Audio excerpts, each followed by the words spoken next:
Cuando se piensa en la Revolución rusa, la imagen típica es la de Lenin arengando a las masas en Petrogrado.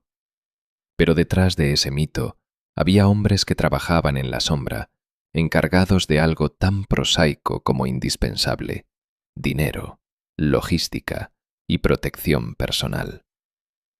Uno de ellos fue Yakov Ganetsky, Jakub Fürstenberg, el banquero rojo, que junto con Alexander Parvus organizó el financiamiento bolchevique desde el extranjero. Ganetsky no solo fue el gestor de millones de rublos clandestinos, sino también un hombre que, en más de una ocasión, arriesgó su vida por Lenin, llegando incluso a salvarlo en un tiroteo. Ganetsky nació en 1879 en Varsovia, en el seno de una familia judía adinerada. Su infancia transcurrió en un ambiente de privilegios, rodeado de lujos y con acceso a una educación de primer nivel. A diferencia de muchos revolucionarios que venían de la miseria, él conocía de cerca el funcionamiento del capital, de los bancos y del comercio internacional.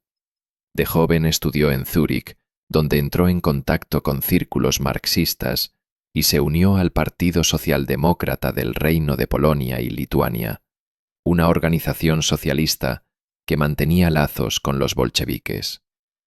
Allí conoció a Lenin y rápidamente se destacó no por su capacidad oratoria, sino por algo más práctico. Sabía manejar dinero, falsificar documentos y montar redes logísticas. En la fallida Revolución de 1905 ya figuraba como contrabandista de armas y de propaganda, un especialista en la sombra. El verdadero salto en su carrera revolucionaria se produjo con la Primera Guerra Mundial. Mientras Rusia combatía en el frente oriental, el Imperio alemán buscaba maneras de debilitarla desde dentro. En ese escenario apareció Alexander Parvus, un socialista convertido en empresario especulador que propuso a Berlín un plan atrevido: financiar a los bolcheviques para provocar el colapso interno de Rusia.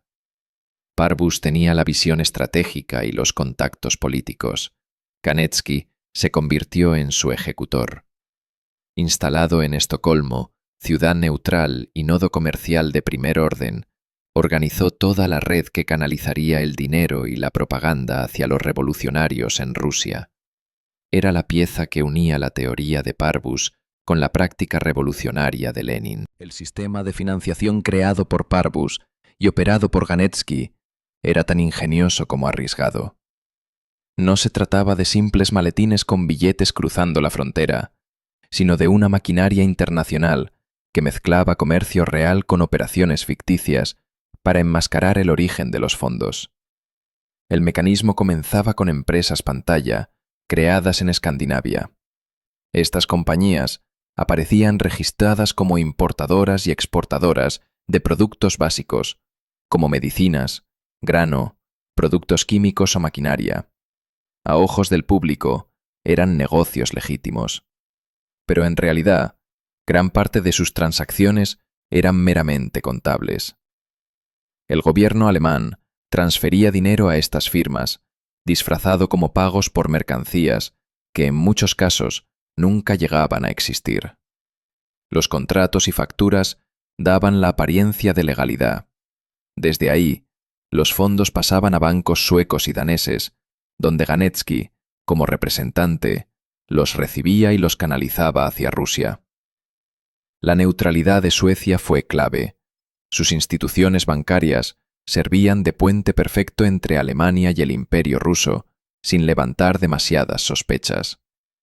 Ganetsky, con su experiencia familiar en el mundo financiero, sabía cómo mover esos recursos sin dejar huellas evidentes. Pero el dinero era solo una parte del plan. La red también estaba diseñada para introducir propaganda bolchevique a gran escala. Panfletos, periódicos y libros de Lenin y sus camaradas eran impresos en Estocolmo o Copenhague y luego enviados escondidos dentro de cargamentos comerciales. A menudo iban ocultos en cajas de medicinas, en doble fondo de barriles o incluso camuflados entre telas y utensilios. Así, la palabra revolucionaria llegaba a fábricas y cuarteles en Rusia, alimentando el descontento obrero y militar. Además, la logística incluía apoyo directo a militantes revolucionarios. Con esos fondos se pagaban pasaportes falsos, se financiaban viajes clandestinos, se alquilaban casas seguras y se organizaban rutas de escape para dirigentes perseguidos por la policía zarista. Lenin mismo se benefició de esa red de apoyo antes de 1917. En pocas palabras, el sistema era un lavado de dinero político, enmascarado como comercio internacional, que servía tanto para financiar huelgas como para imprimir propaganda, sostener a líderes en el exilio e incluso organizar el regreso de Lenin a Rusia. En abril de 1917, tras la Revolución de Febrero, Lenin necesitaba regresar de Suiza a Rusia. Fue Ganetsky quien gestionó, desde Estocolmo, los contactos y las garantías con las autoridades alemanas para permitir el famoso viaje en el tren sellado que atravesó Alemania rumbo a Petrogrado. Aunque no subió al tren, Ganetsky fue pieza fundamental en esa operación. Sin su intermediación financiera y logística, Lenin jamás habría llegado a tiempo para tomar el control del proceso revolucionario en Rusia. Pese a su fama de banquero revolucionario, Ganetsky también demostró valor personal en situaciones de riesgo. En el agitado Petrogrado de 1917, mientras Lenin participaba en un acto público en una asamblea obrera, se desató un tiroteo. Grupos hostiles a los bolcheviques irrumpieron disparando contra la tribuna donde Lenin hablaba. En cuestión de segundos, la sala se convirtió en un caos de gritos, humo y disparos. Lenin estaba en el centro del escenario, completamente expuesto y convertido en un blanco fácil. Fue entonces cuando Ganetsky, que lo acompañaba como parte de su círculo cercano, reaccionó sin pensarlo. Se lanzó hacia él, lo empujó al suelo y se colocó encima de su cuerpo para cubrirlo. Mientras tanto, otros militantes repelían a los atacantes. El saldo fue varios heridos, pero Lenin salió ileso gracias a esa reacción instintiva de Ganetsky. De haber recibido una bala aquella tarde, el destino de la Revolución de Octubre habría cambiado para siempre. A partir de ese momento, la confianza personal entre ambos quedó reforzada. Lenin ya no veía en él solo a un banquero y organizador, sino también a un camarada dispuesto a arriesgar su vida. Después del triunfo de la Revolución de Octubre, Lenin lo recompensó nombrándolo representante comercial de la Rusia soviética en Estocolmo. Su misión oficial era negociar suministros vitales para el nuevo Estado soviético. En la práctica, Ganetsky siguió usando sus redes para mover dinero y mercancías de forma paralela, muchas veces especulativa. En medio de la guerra civil, conseguía introducir medicinas, alimentos y equipos en Rusia, aunque no siempre de manera limpia. Sus operaciones estaban llenas de sobornos, favores y beneficios personales. Algunos bolcheviques lo acusaban abiertamente de enriquecerse, pero Lenin seguía defendiéndolo. Para él, Ganetsky era demasiado útil como para dejarlo caer. La muerte de Lenin en 1924 marcó un antes y un después. Sin el respaldo directo del líder revolucionario, Ganetsky perdió la protección que lo había mantenido a salvo de las críticas.